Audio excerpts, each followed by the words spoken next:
Welcome to a new episode of Digging Up Positivity.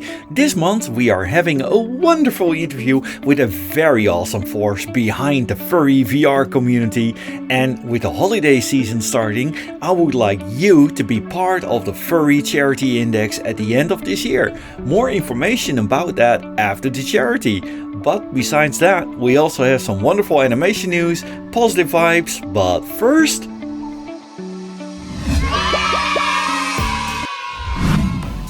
we start in Asia, where we have the Unforgettable Taiwan Furry Gathering, where 2010 visitors raised $22,787.53 for two charities, the Leopard Cat Association of Taiwan and the Be Kind to Animals Association, during their yearly charity raffle.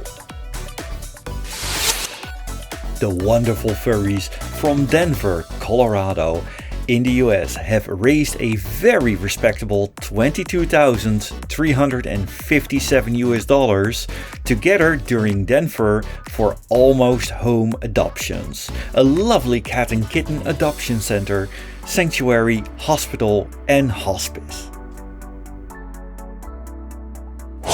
In these days, a lot of people are experiencing hardship. The cost of living has exploded in the recent years, and more people are experiencing more than just a tight wallet. And a series of unfortunate events can quickly turn your life into a nightmare, like with Wren Farren, known for her work in the Owl House, but also being a game dev. All these events were beyond her control, resulting in a deep debt spiral. But the community is coming together, and she has raised $23,977 so far. And on the other side of the world, all the way down under, 609 wonderful beings visiting the West Aussie Fur Frenzy raised $12,933.47 for Ara, the Aussie Raptor Rehabilitation, who is focusing on a rescue, rehabilitate, a release and provide sanctuary for those majestic birds of prey. Back to the UK, the critters from Wild North raised $2,538 for a Little Paws ferret rescue. I'm quite sure those little duckers will do a war dance of pure joy thanks to their efforts. Let it be known, there are a lot of gamers amongst us in the furry fandom, and Team Fastest Furs is where many of them show their very impressive skills. And what better to attach a charitable cause to it? They raised this year a whopping $17,671.67 during their Fall Fest for Trans Lifeline.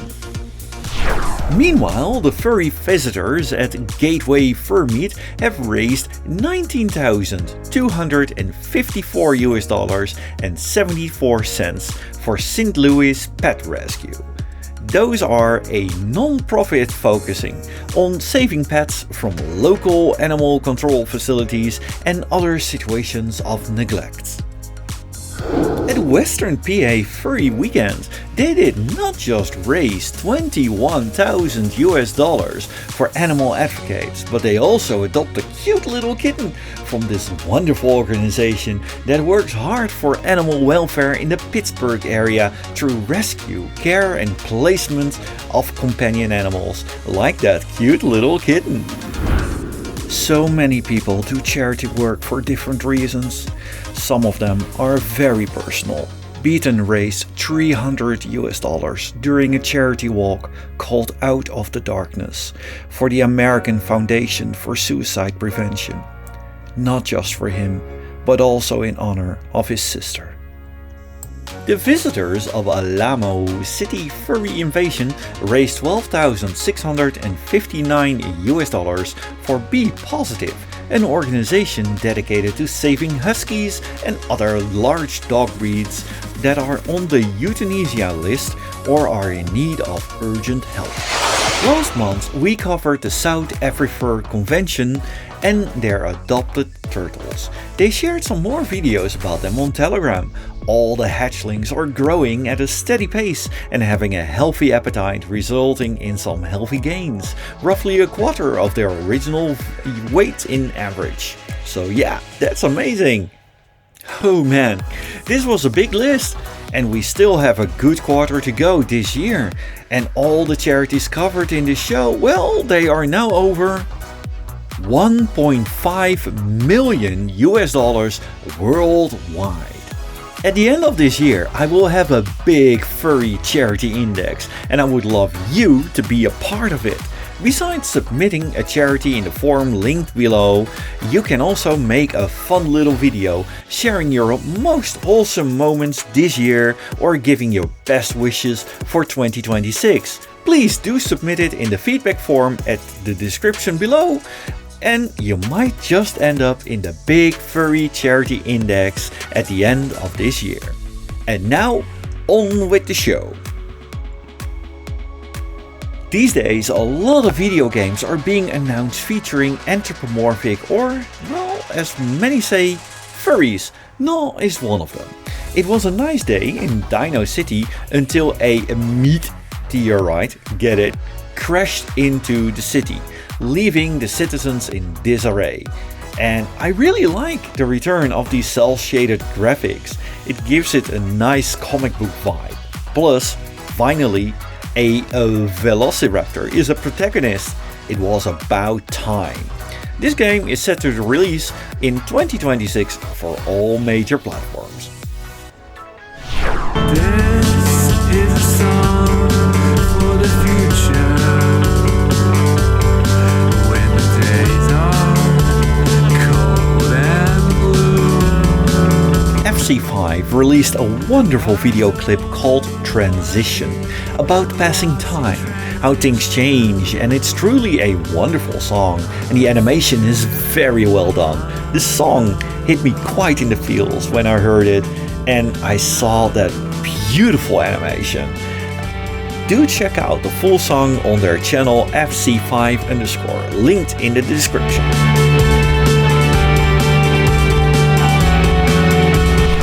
I used to have a little pet skunk who often gnawed at my evil socks as well. And I worked with ferrets quite some times too. I know how much of an impact a surgery on your furry friend is, and even when the ending is very good. And William Snackspear made a very cute animation about this very experience with his cute little Duker. And at the end of the video, my love for Steve was real, and I wish that little Duker the best. How scary those operations and surgeries might look like, most of them go just fine, and most of the times your fuzzy friend will be with you for many more years. Since it's spooky month, of course I have to include something spooky, right? Meet Pretty Kitty, mascot of a now defunct theme park, and the actor behind the mascot lost their job. This video, which contains quite the take on mascot horror, is about the slow descent into madness of the actor behind the kitty. The mixed media approach gives a very unique view presented by 9 animation majors, and the video was selected to screen in over 30 fests worldwide, and rightfully so. The link to the full video is in the description. In this month's Digging Up Positively, our special guest is Eigen Rovak, a very famous dancer, VR tuber, and, well, YouTuber. Could you tell us a little bit about yourself? Yeah, it's the entire list, isn't it? Yeah. As you mentioned, I am a dancer. I've competed at a bunch of fursuit dance competitions, as well as I started competing more in VR battle events in VR chat. I also have a YouTube channel, goes by the same name as myself, Eigen Rovak, and I've also have a bunch of experience with hosting events at conventions when I have the time. Ah, you're a real community builder. That is really awesome, but this entire list had to start somewhere. How did you get to know of the furry fandom? So... when I first discovered the fandom, I was first interested in being a sports mascot, and my high school did not really have a program, so I thought I'd never be a mascot. But when I found about the fandom, it was just like, oh, fursuiting is like hobby level mascotting, right? So I was just like, I want in on that. So yeah, that was about over 10 years ago at this point. They certainly missed out, because I saw your dance battles and everything. It's you're pretty good at that. I mean, how did you get into the dance battles? How did you roll into that? So I actually was a dancer way before I was involved with the fandom. I started dancing around middle school, elementary school type. Breakdance was my first dance style. So I've been dancing way longer than my involvement in the fandom, but also recently I've been taking up more styles. Locking actually has been more of my main style lately. I also do a bit of contemporary dance as well. That's really awesome. And I saw your various of your dance moves on your YouTube channel and various skits and such. Could you tell us something else about your role in the furry VR community as a whole? So, as much as I have my, my friend circles that are in the fandom in VR, I've actually been a lot more involved with two servers that are dance centered. IDA and Vigilante Hideout. Those are actually more, those are just general dance servers, not so much furry related servers. But the reason why I bring this up is that earlier this past spring, I discovered that these servers existed. I'm like, I want in on that. So I decided to just kind of roll up on their events, and as is, I made a very conscious decision. I'm like, I'm just gonna show up as is and see how it goes. And they were very welcoming and all that. They were. If you watch the video from my first dance battle, they were all like impressed with how I do it, because I'm coming in here with a lot of experience, and I'm pretty sure I'm probably like I'm one of the more regular people that's open about being a furry in those servers. There's a couple other people, but as I've been told, no one really used furry avatars until I just showed up, and then everyone was like, okay, everyone's cool with this, everyone's chill. So I see other people starting to use their own avatars as well. Dance is all about personal self-expression, right? So a lot of people in those servers are not just using basic human avatars. They might be, for example, using an avatar of the opposite gender. That's part of personal expression, right? So so everyone's going in, displaying themselves as they wish, and being able to dance like that. I definitely think my favorite part is just the fact that we're so widespread and are able to interact with people that are way outside of our geographic location. For example, we're talking right now. I'm in the US and you're over in the Europe land, right? Yeah, we are in Dutchland and the Netherlands. Yes. Yeah. This might be more of a function of my generation growing up, but I commonly talk about with some of the people in my local area where oh yeah, I have a friend in this state, in this state, in this state, in this state, and I've had people being like, how are you able to get so many friends that are so spread out across the US and even the world? I'm like, I don't know, and usually it's referring to furry friends. So I don't know. I feel like it's very special in that aspect that we just get to have that, being a widespread community like that. The same thing with this program. I've had furries from Indonesia, from Taiwan, from South Africa, and so on. It's just amazing to see. No matter where you go, we are there. It's so awesome. But for new people that are getting into the fandom, especially from, you're one of the first that is really into the dance scene and everything. I often hear from who should I follow? Who should I check out? I mean, do you have some nice places that you say from, hey, if you want to go to YouTube, check out these people and VR chat and so on? So I guess my go-to recommendation right now would be Canyon. Goes by the name Mount Canyon. He makes a lot of art motivational videos, because I mean, like, art is such a huge aspect of our community, right? Just being able to draw anthropomorphic animals, right? And Canyon, I think, has done a really great job, like, showcasing, like, the process, how to be motivated, how to be creative, and even has a couple of series or he's got a couple of videos where he kind of lays out more of the technical aspects of digital art as well. So that would be a definite go-to, right? Especially for people who are wanting to get more involved with art. I need to update it, but I do have a list of YouTubers that you should probably watch that do make furry content on YouTube. You should check it out. Yeah, that's pretty cool. Also, in terms of VR worlds, are there any VR worlds that you would recommend? I definitely will say, so if, in case there are people who don't know, Furality is a online virtual convention, started in 2020 and it's still going on an annual basis.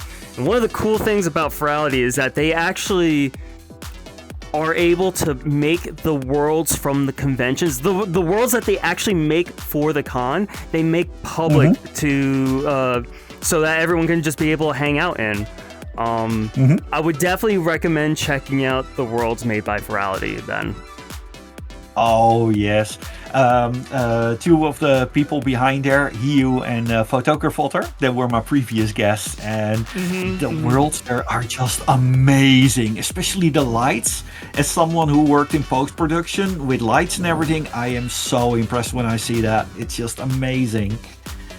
Well, and with that...